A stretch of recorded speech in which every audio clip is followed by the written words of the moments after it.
Éloignez-vous de tes portes, cria Lily. La voix tendue par le peut alors qu'elle a grippé le tisonnier à deux mains. S'il vous plaît, dit une voix d'homme de l'autre côté. Étouffé par le vote et la neige, je ne suis pété pour faire du mal à qui que ce soit. J'ai juste besoin d'un abri pour mon fils. Le cœur de Lily battait le chamade, et travers les vitres givreux. Elle pouvait voir les silhouettes d'un homme aux larges épaules. Penché sur quelque chose de plus petit, un enfant. Les neiges tourbillonnaient autour d'eux en épais rideaux, ses doigts se resserrèrent sur le poignet de le porte. Je ne laisse pas entrer d'inconnus chez moi, lance sa tête, surtout pas des hommes. Il y eut une pause, puis la voix reprit plus basse cette faute, plus désespérée. Je comprends, je ne demanderais pas si j'avais le choix, il est malade. Il est frigorifié, nous avons juste besoin d'une nuit à l'abri des tempêtes. Lily hésita, le froid s'était déjà infiltré travers les vieux panneaux de bois de la cabane. L'électricité avait été coupée une heure plus tôt. Le cheminée était la seule chose qui empêchait le salon de se transformer en glacière, et le jeta un coup d'œil à son téléphone portable, peu de réseau, personne rappelé. Juste était maintenant. Elle jeta un nouveau coup d'œil par le judas, l'homme se décala légèrement. Révéla un petit garçon blotti dans ses bras, l'enfant toussa violemment. Le son aigu douloureux, ce fut le déclic, avec un gémissement de protestation des vieilles charnières. Lily ouvrit les portes, la neige s'engouffrait instantanément. Lui glaçant les chevilles et traverse les chaussettes. L'homme s'avança juste assez pour qu'elle puisse mieux le voir, il était gras. Trempé de la tête aux pieds et les cheveux plaqués sur son front. Le garçon dans ses bras avait le visage enfoui dans le manteau de l'autre, le corps tremblant. Entrez vite, marmonna Lily s'écartant. Merci, dit l'homme d'un hochement de tête en portant le garçon à l'intérieur. Elle refermait les portes derrière et les verrouilla. Asseyez-vous près du feu, ne touchez à rien d'autre. L'homme obèse installa doucement le garçon sur le vieux canapé. Ouvrant sa propre veste pour en envelopper l'enfant des places, Lily l'observait prudemment. Serrant toujours le tisonnier. Votre nom exigea-t-elle. David répondit-il. Voici Ellie, il est 6, il est une probablement la grippe. Vous pensez? Ricana-t-elle, vous promenez un enfant dans une tempête de neige, c'est plus qu'inconscient. David baissa les yeux. Écartant les cheveux mouillés du front d'Ellie, nous n'avions nulle part où aller. Elle hésitait puis se tourna vers la cuisine. J'ai des serviettes séchées de la soupe instantanée, c'est tout. Il hocha la tête. Murmurant ses remerciements alors qu'elle revenait avec les serviettes, il les prit avec gratitude. Il commence à sécher le garçon avec le soin tranquille d'un père. Lily l'observait de l'autre côté de la pièce. Les bras étroitement croisés sur sa poitrine, elle détestait cette intrusion des souvenirs. Un an plus tôt. Elle avait fait confiance à quelqu'un qui avait frappé ses portes avec des yeux bienveillants. Avait presque tout perdu. Maintenant, cette étrange était chez elle, et pourtant. Pourquoi êtes-vous ici d'ailleurs? Il n'y a personne et des kilomètres. Les tempêtes étaient annoncées aux infos depuis des jours. David levait les yeux. Son regard d'une teinte sombre de fatigue, j'essayais d'amener Ellie chez sa grand-mère. À 2 villes d'ici, les routes ont été fermées derrière nous. Nous nous sommes retrouvés coincés puis les voitures est tombées en panne. Elle l'étudiait à la lueur du feu, il avait l'air ordinaire et peu dangereux. Pas entièrement honnête non plus. Il y avait quelque chose derrière son regard, quelque chose qu'il ne disait pas. Mais vous garçon, il y toussa de nouveau. Faiblement, Lily expira brusquement et se rendit à la cuisine. Soupe de nouilles au poulet à l'hôte, marmonna-t-elle. Quelques minutes plus tard, elle apportait 2 tasses fumantes près du feu. David le remerciait doucement, elle tendit les tasses. De l'enfant directement venu s'asseyait de l'autre bout de la pièce. Le silence qui suivit était lourd mais peu hostile, juste le crépitement du feu. Le tintement occasionnel de la cuillère contre la céramique de hurlant dehors. Ellie s'endormit la tête reposant sur les genoux de David. Lily fixait les flammes. Se forçant à rester alerte. Vous n'avez pas à avoir peur, vous dit David doucement. Je n'ai pas peur, répondit-elle bien que sa voix tremble. Vous laissez entrer 2 inconnus chez vous, je dirais que vous êtes courageuse. Ou peut-être stupide, sourit-elle légèrement. Je dirais la même chose de vous, David à voix basse. C'était les premières fois que les pièces semblaient moins froides. Une nuit, dit-elle fermement, d'ici demain matin, les tempêtes devraient se calmer puis vous partirez. David hochait la tête, une nuit, c'est tout ce dont nous avons besoin. Elle regardait le visage endormi du garçon puis revint l'homme qui le tenait si doucement. Et pour les premières fois depuis longtemps, elle se demandait si ouvrir la porte avait été une erreur. Ou les premières bonnes choses qu'elle avait faites depuis des lustres. Le hurlait dehors comme un esprit agité. Secours les fenêtres de la petite cabane, l'électricité était maintenant complètement coupée. Le feu de l'âtre vacillait avec un défi tranquille projetant des ombres d'or sur les murs. Lily allumait 2 vieilles bougies qu'elle avait cachées dans un tiroir de la cuisine. Leur flamme tremblant alors qu'elle les plaçait sur la table entre elle et David. Le soupe avait légèrement refroidi mais la chaleur persistait. Ellie n'avait réussi à prendre que quelques gorgées avant de se rendormir dans le cocon de manteau. Et de couverture sur le canapé, ses respirations étaient encore inégales mais plus lentes maintenant. Plus stable, Lily s'assit par terre près du feu, les genoux repliés. Les mains enroulent autour d'une tasse où céramique ébréchée. David était assis face de sa propre tasse à les mains.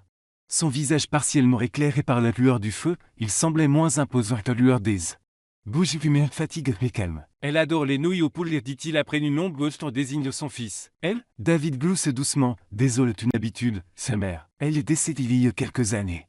Mais chaque fois que je prépare une soupe de nouilles au poulet pour Ellie, je disais toujours que c'était parce qu'elle l'aurait fait aussi. Lily jeta un coup d'œil au garçon, c'est très adoucissant. Il est adorable, poli. J'ai ce dit David, puis il baissait les yeux. Il est tout ce que j'ai. Il y avait une vulnérabilité dans ce voix qui fit légèrement bouger Lila. Elle n'y était pas habituée. La plupart des hommes qu'elle avait rencontrés, surtout ceux qui se présentent au milieu des tempêtes, cachaient des secrets derrière leur charme, mais David n'essayait pas de l'impressionner. Il était juste là honnête. Je suis désolé pour sa mère, dit-elle. Merci. Il croisait son regard d'un instinct. Le feu crépite entre eux comme un pot qui se construisait lentement. Lily se levait. J'ai une couverture propre à l'arrière, je vais le chercher. Elle descendit le couloir et passant sur les planches de bois qui grinçaient jusqu'à son placard linge. Elle s'arrêtait en attrapant sa couverture, j'ai plus de doute. Celle que sa grand-mère avait matelassée des années auparavant, elle était blanche avec deux minuscules fleurs bleues. Elle l'utilisait rarement, le gardant soigneusement plié au sommet de l'épile, il soupira. Puis il descendit. Quand elle retourna dans le salon, elle s'arrêtait nez devant l'embrasure de la porte. David était assis par terre côté d'Ellie, l'enfant était à moitié endormi, gémissant doucement. David ignorant ses présentes, trempait un linge dans un bol d'eau, puis les sortait avec soin. De ses mains lentes et expertes, il pressait doucement le linge frais sur le front d'Ellie. Lui chuchota si bas que Lila ne put distinguer les mots. Le linge. C'était Lucien, une des dernières serviettes blanches propres qu'elle avait, elle les gardait. Peuvent séparées des autres. Elle regardait David rincer à nouveau le linge, essuyer les joues d'Ellie. Puis pliait soigneusement la serviette et la plaçait à côté du bol. Puis il se levait, allait dans la cuisine et lavait le linge froid avant de le remettre à sa place. Plié exactement comme elle l'avait rangé, il ne devait jamais l'observer. Lily baissait les yeux sur la couverture dans ses brodés puis rentra lentement dans la pièce. Tenue, dit-elle doucement en lui tendant. David se tourne légèrement surpris. Elle est magnifique. Elle est chaude, répondit-elle, t'es propre. Il est prête, sa main effleure brièvement la sienne. Merci. Elle se rassit près du feu, mais cette fois un peu plus près. Pour les premières fois depuis longtemps, les pièces semblaient pleines non seulement de gens, mais de quelque chose d'autre et d'une présence et d'une paix. Alors que David s'installait de nouveau à côté de son fils, ajusta la couverture sur le petit corps du garçon, il regardait Lila. Vous n'étiez plus obligé de nous laisser entrer, dit-il doucement. Je sais. Vous n'étiez plus obligé de nous nourrir, ni d'offrir votre meilleure couverture, ni de prétendre ne plus avoir peur. Elle regarde de ses voix à peine plus qu'un murmure. Je te prétends pas. Il sourit un sourire faible mais réel. Pour toi, dit-il. Merci pour tout. Je n'oublierai pas cette nuit. Aucun d'eux ne dit plus rien après ça. Le feu crépite les plus hurler. Mais au cœur de la tempête, la petite cabane brillait doucement pour une nuit. La chaleur l'emporta. Les neiges n'avaient pas cessé. Vous mettez. Le monde extérieur et la cabane étaient ensevelis sous un épais silence blanc. Les routes étaient invisibles sous la tempête. Les arbres gémissaient sous le poids de la neige. Et même les faibles traces de la nuit dernière avaient disparu. Lily sortit sur le porche mitouflé dans un épais manteau se fixa le ciel rien que du blanc. Ils disent que le comté de déneigera peut-être pas la route avant demain, dit-elle rentrant dans la cabane. David levait les yeux de l'endroit où il donnait Ellie des cuillerées de soupe chaude. Alors nous sommes coincés? Elle hochait la tête. Une autre nuit au moins. Il croisait son regard. Je suis désolé. Ce n'est pas votre faute, dit-elle. Bien que ce voix porte une pointe de lassitude, faisant contre mauvaise fortune beau cœur. Ce jour-là, ils s'installèrent dans un rythme auquel aucun des deux ne s'attendait. David se portait volontaire pour couper du bout de manière flash avec des counettes assurées derrière la cabane. Lily, surprise par sa force et sa précision, observait depuis la fenêtre avant de retourner à la cuisine. Elle préparait de la pâte fraîche pour des biscuits mi-pro, une marmite de soupe au poulet. Maison que l'odeur du thym et de l'ail emplissent l'espace. Lorsqu'une fuite apparut près de la porte arrière, David y réparait avec des outils qu'il empruntait de sa vieille remise. Grimpant sur une chaise chancelante avec deux mains prudentes, il réparait la charnière de la porte de la chambre sans qu'on ne lui demande et renforçait le porte-manteau près de l'entrée souriant lorsqu'il haussa un sourcil. Vous êtes bricoleur, nota-t-elle. Des ânes qui réparaient ce que je ne pouvais pas me permettre de remplacer, répondit-il. L'atout d'Ellie persistait tout au long de la matinée. Son front redevint chaud, Lily n'hésita pas. Elle prépare une tisane de gingembre au miel. Le refroidir, une température sur lui tint le tasse pour qu'il le sirote. Elle lui mettait un linge d'eau tiède. Vérifièrent sa température avec des doigts doux quand il devint agité. Elle sortit un ours en peluche délavé bien aimé d'une boîte de chambre. Elle s'assit à côté de lui sur le canapé. Murmurant des histoires, lui tamponnant des choux. C'est vrai que mon gras, murmura-t-elle en lui lissant les cheveux. On veut te remettre sur pied. David l'observant silencieusement depuis la cuisine ne dit rien. Mais ses mâchoires se serra. Il avait l'habitude de tout faire, d'être mère et père, protecteur et pourvoyeur. Voir Lily s'occuper d'Ellie avec une telle tendresse remuait quelque chose de profond pour lui. Elle n'avait aucune obligation, aucune raison, et pourtant les voiles Genoux sur le plancher de bois frais, côté d'un garçon qui n'était pas le sien, chantant doucement tout en essuyant la sueur de son front. Plus tard dans l'après-midi, alors que Lily allait chercher d'autres couvertures, David se tint à la porte de la chambre qu'observait. Elle était assise par terre à côté du lit d'Ellie. Ses petites mains blotties dans les siennes, il fredonnait une berceuse. Peut-être une de sa propre enfance. L'ours peluche était niché à côté de lui, ses cheveux dorés tombaient en avant alors qu'elle se penchait pour poser à nouveau sa main sur son front. Chaque geste était plein de sourire et de présence. Les gorges de David se serrent, il se détourne avant qu'elle ne puisse voir ses yeux piqués. Ce soir, alors que le hurlait dehors, que la cabane brillait à la lueur du feu, ils se rassemblèrent tous les trois dans le salon. Lily raconta un conte de fées. Quelque chose sur une fille courageuse qui apprivoise une tempête de neige avec rien d'autre que de la gentillesse. Se dansa à travers les pièces, Ellie applaudit quand elle eut fini. David fit des animaux avec des bouts de papier plié, ses tentatives maladroites mais attachantes. Ellie glousse lorsqu'un élève papier au bois de travers basculait. Puis Ellie sortit un petit carnet de crayons de couleur que Lily lui avait donné. Il dessinait furieusement des langues tirées par la concentration. Quand il eut fini, qu'il arrache les pages de les brandit fièrement. C'est tout, dit-il, montre une silhouette nimbe et d'eux qui ouvre la porte. Le dessin représentait une cabane couverte de neige, un grand homme et un petit garçon soutenaient. Dehors, une falfedille ouvrait les portes, une lumière dorée se déversant derrière elle. Il le scove au mur avec un morceau de ruban d'emballage restant. C'est le deuxième maison, déclara-t-il. L'île fixe le dessin, incapable de parler. David le regarda donc avec gratitude cette fois, mais avec quelque chose de plus profond. La façon dont ses doigts effleuraient les cheveux d'Ellie, la chaleur qu'elle mettait dans tout ce qu'elle faisait, ses forces tranquilles. Il sourit pour les premières fois depuis très longtemps. Il sentit les débuts fragiles d'effrayant de quelque chose qu'il ne s'était pas autorisé ressentir depuis des années, l'espoir. Les tempêtes étaient passées, le soleil se leva faiblement derrière les nuages, jetant un éclat gris argenté sur les arbres trempés de neige. Lily se tenait sur le pas de la porte de la cabane, déjà vêtue de son épais manteau et de son écharpe. Ses bottes de travail crisquent légèrement sur le porche. L'air était encore vif de froid mais supportable, assez pour que les routes puissent enfin être déneigées. À l'intérieur, David et Ellie dormaient en coffre et blottis l'un contre l'autre sur le canapé. Respire doucement dans la lumière matinale, Lily hésitait à la porte. Elle voulait dire quelque chose ou n'importe quoi, se demander s'il serait encore là à son retour. Leur offrir une autre nuit, mais les bosses semblaient lourdes dans sa gorge. C'était son premier jour de travail depuis des jours, elle ne pouvait pas se permettre de le manquer. Alors elle laissait le feu attiser du bois supplémentaire près de l'âtre. Une petite note sur le comptoir de la cuisine, de retour à 16 heures, faites comme chez vous. Le temps qu'elle atteignit le restaurant de la vie où elle travaillait tout partiel. Ses pensées avaient constamment dérivé vers eux. Chaque fois qu'elle cloche au-dessus de des portes d'entrée teinte, elle levait les yeux. Mais ce n'était jamais David et jamais Ellie. Et quand son service se termine, elle courut presque pour attraper que navette qui remontait vers les montagnes. Le ciel virait d'orange au moment où elle arrivait à ses cabanes. Le porche était silencieux. Peu d'empreintes dans la nouvelle couche de neige pétrir de l'intérieur, son cœur se serra. Elle poussait les portes, le feu avait baissé, mais était toujours vivant, les couvertures étaient soigneusement pliées, la vaisselle dense. Les vies étaient lavées et séchées. Le pièce était propre et presque intact, et ils étaient partis. Une douleur aiguë lui serrait la poitrine. Sur la table manger se trouvait un morceau de papier. Puis détesté par quelque chose de petit et d'élégant, il s'approcha lentement. Le papier était de couleur crève légèrement lignée, son nez figurait peu. Mais elle savait qu'il lui était destiné, et le dépliait. Merci pour la chaleur, pour la gentillesse. Pour m'avoir rappelé que des gens comme vous existent encore dans le monde, je ne l'oublierai jamais. Il n'y avait pas de signature, juste une ligne post-griffonnée d'une écriture plus douce. Presse hésitante où vous avez aidé plus que vous ne le savez. De côté de la note se trouvait une carte noire, pas de nom de banque. Juste une seule petite puce, une série de chiffres, et le ramasse le cœur battant. Elle était plus lourde qu'une carte de crédit ordinaire, élégante et mystérieuse, une carte noire. Du genre que seuls les ultra-riches possédaient. Elle les fixait abasourdue, les confusions l'inondent d'abord et puis l'incrédulité. Puis quelque chose qu'elle ne pouvait pas tout à fait nommer. Elle les posait lentement et s'assit sur le bord du canapé où David s'était assis les nuits précédentes. Racontant des histoires à son fils, ses doigts se resserrèrent autour de les notes, il était parti. Sans un au revoir, sans une explication. Sans qu'elle puisse dire ce qui avait commencé à se construire dans sa poitrine, elle ne s'attendait pas à ce que ça fasse aussi mal. Elle pensait qu'elle ressentirait du soulagement, de l'espace pour respirer. Sa maison lui était rendue, mais au lieu de ce elle ressentit une douleur sourde, comme si quelqu'un avait ouvert une porte de son cœur s'était éclipsé avant qu'elle ne sache qu'il était entré. Ses yeux les brûlaient, la cabane était silencieuse. Et pour les premières fois depuis longtemps, il pleure non pas de peur, non pas de douleur, mais de la peine de manquer quelque chose qu'elle ne s'était jamais attendue à trouver de ne pas savoir si elle le reverrait un jour. Le lendemain matin, il faisait l'écho à la seule banque de la vie.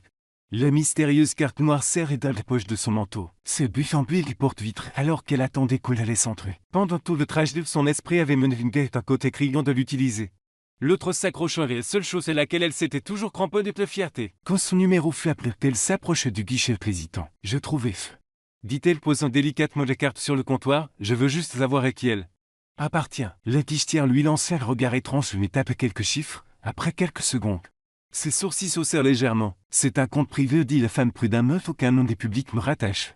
Statut de haut niveau. Je ne peux pas divulguer de détails. Mais celui qui vous a donné ce doit vous faire une grande confiance. Je ne veux pas de l'argent. Dit-il rapidement, je ne suis pas ici pour l'utiliser, j'avais besoin de savoir. Les femmes hochaient lentement la tête et fit glisser les cartes de l'autre côté du comptoir. Il est parti avec plus de questions que de réponses, tel range les cartes dans un tiroir. Non ouvertes, non touchées. Les jours se transformèrent en semaines, la neige commençait à fondre, le vent s'adoucit les nuits. Devinrent plus calmes. L'île reprit ses routines prépare Cabal fait travailler les bibliothèques 2 jours par semaine. Prenant des services supplémentaires au restaurant quand elle le pouvait. Mais tout semblait plus terne. L'écho du rire de cette nuit de tempête lui restait, tout comme l'image d'un homme aux cheveux sombres assis près du feu, faisant des animaux de papier pour son fils. Elle se surprenait de se réveiller au milieu de la nuit, fixant les portes. S'attendre moitié d'entendre frapper. Puis un lundi matin, tout bascula. Elle arrivait à la petite bibliothèque de Lévis pour trouver une pancarte scotchée. Les portes, fermées pour une durée indéterminée, financement supprimé. À l'intérieur de ce supérieur emballé les derniers livres, je suis tellement désolé de vivre.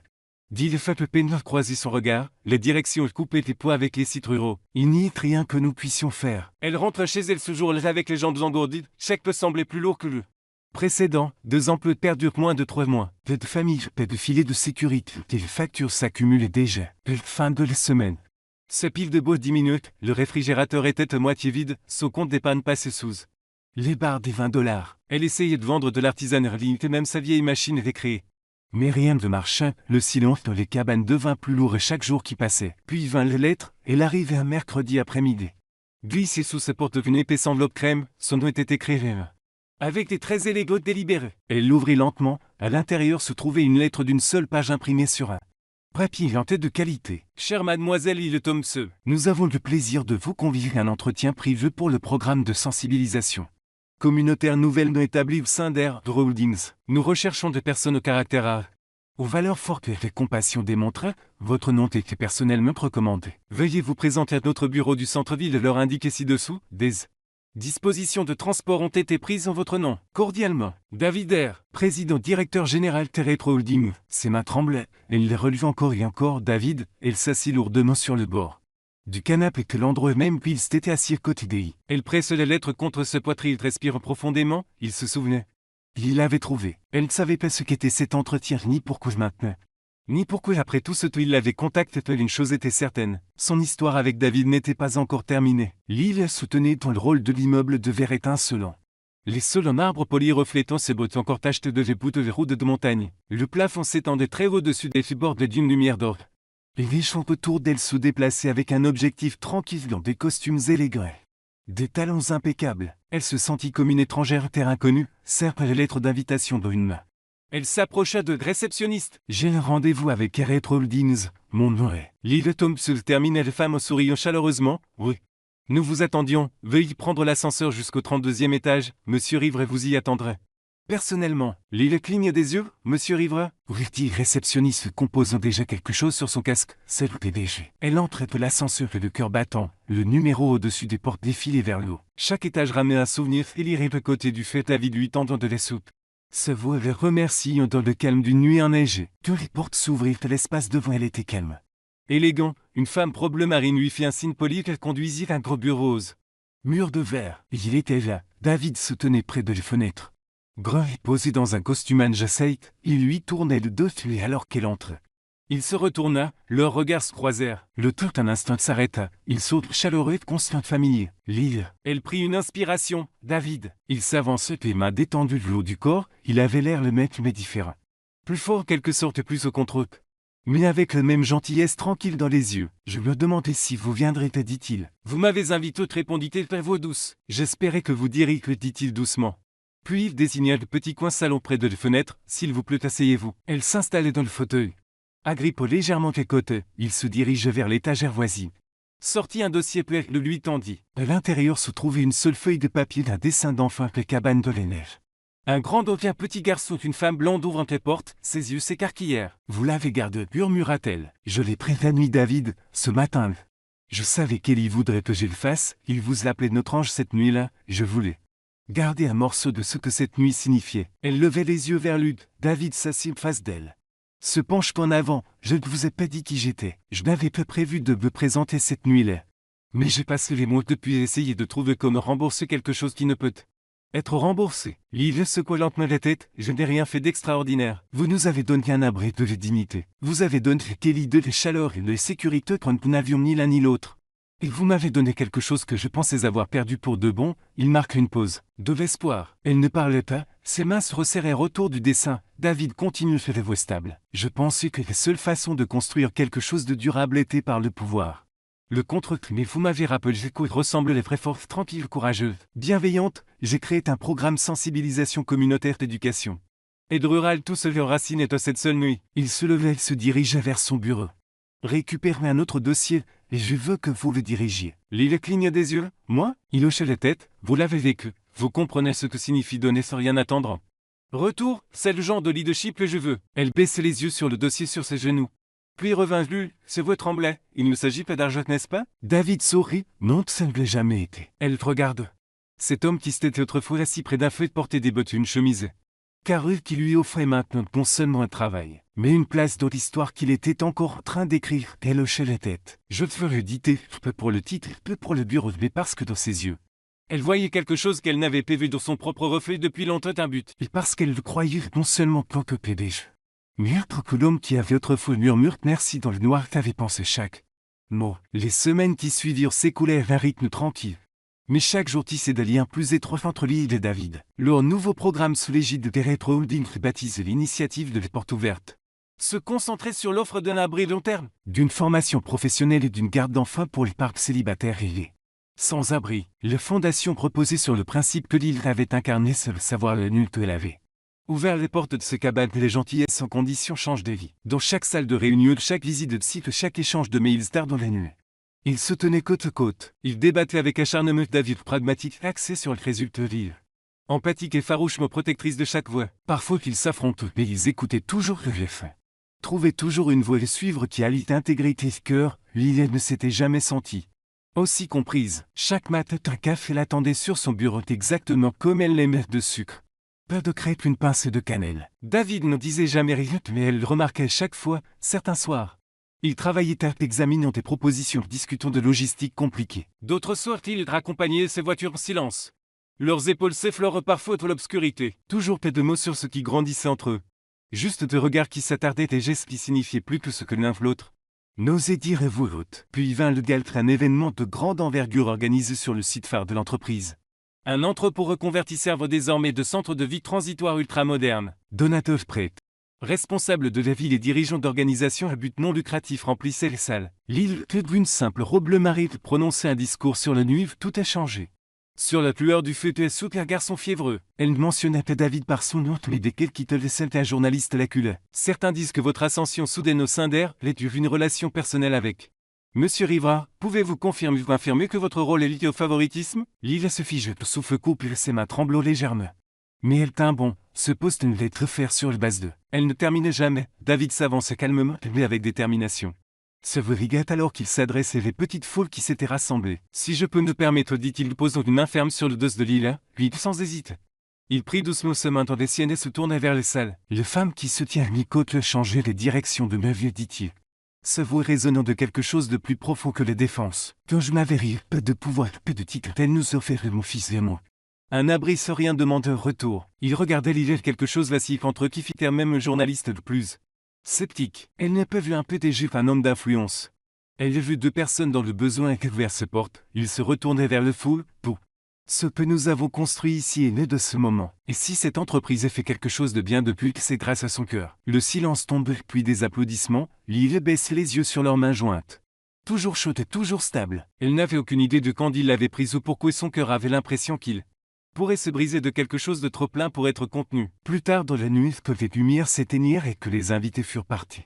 Il se tint seul au centre de la pièce. « Vous n'aviez pas à dire tout seul, murmura-t-elle. David lui regarde tes yeux doux, si qu'il fallait. Et pour les premières fois, il ne lâchait pas. L'hiver revint doucement, la neige tombait comme de l'esseu. Recouvrant les sapins, les routes sinueuses d'une grâce tranquille. Au bout d'une de ces routes se trouvait la vieille cabane de nos plus oubliés. Mais maintenant restaure avec amour, ses fondations étaient les de son esprit intact.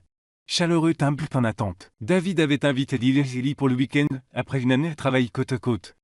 Construire des abris et lancer des programmes et apprendre les rythmes de l'autre. Cela semblait juste. Pourtant, Lily n'avait pas su qu'ils allaient jusqu'au dernier virage, et eut le souffle coupé un lait. Voyons, le cabane se dressait comme un souvenir devenu réalité, ses bottes crissaient sur les marches. Fraîche me ponçait, la porte d'entrée grinçait toujours. Le pain et cannelle flottaient dans les feux comme dans ses souvenirs, puis au-dessus de la cheminée soigneusement encadrée dans du verre. Était suspendu le dessin d'Élie d'une femme nimbe et de vous se porte un homme et son fils. Dans la neige, vous l'avez gardé, murmura-t-elle. David sourit doucement, c'est le premier endroit qu'Élie a de nouveau appelé chez nous. Le week-end se déroule à douceur, ils cuisinèrent ensemble dans des petites cuisines. Maintenant dégayés de rire, une musique douce bourdonnait de haut-parleurs que David avait installé. Élie courait de pièce en pièce comme s'il avait toujours appartenu à cet endroit. Demandant s'il pouvait rester pour toujours. Cette nuit le va préludible. Élie s'endormit sur le canapé sous les mêmes couvertures dont elle l'avait autrefois enveloppée. L'île est sortie sur le porche des bras croisés contre le freux. Regardant les neiges tomber, David les rejoignit silencieusement, après une longue pause. Il se tourna vers elle. « Voulez-vous venir avec moi un instant ?» Elle le suivit jusqu'au marché où la lumière chaude se déversait de la cabane derrière eux. Il plonge les mains dans les poches de son manteau de sa genouille que tombait d'une grande salle. Mais sur le lieu même où elle lui avait autrefois ouvert sa porte. Il tendit une simple bague en argent, à l'intérieur de l'anneau se trouvaient 6 petits mots. « Merci d'avoir ouvert la porte. » Ses yeux croisèrent les siens. « Je croyais que je ne méritais pas de famille, dit-il doucement. Que ce que j'avais perdu ne pouvait être retrouvé. Mais vous avez changé ça. Avec vous, mais votre queue, vous nous avez fait de la place que personne d'autre ne le voulait. » Ses yeux s'emplirent de larmes. « Je lui promets peu de perfection, continua-t-il. Mais je promets de toujours garder les portes ouvertes pour vous, pour Élie. Pour tout ce que nous construirons ensemble. » Il tendit les bagues, ses mains tremblant juste un peu. « Les voulez-vous ouvrir une fois de plus ? Cette fois pour toute une vie. » L'île répondit prêt avec des mots, il s'agenouilla à côté de lui. L'enlaçait de ses bras le serre fort. Comme elle l'avait fait autrefois avec son fils, non pas avec bœuf mais avec amour. Un petit bruit brisait le moment, Élie se tenait dans l'embrasure de la porte. Se frottant les yeux endormis. « Mademoiselle, il est maman ?» Tu as ce sourire pâteux comme la première nuit. David serrandit le plus fort, et essuyait ses yeux et regarda le garçon qui avait.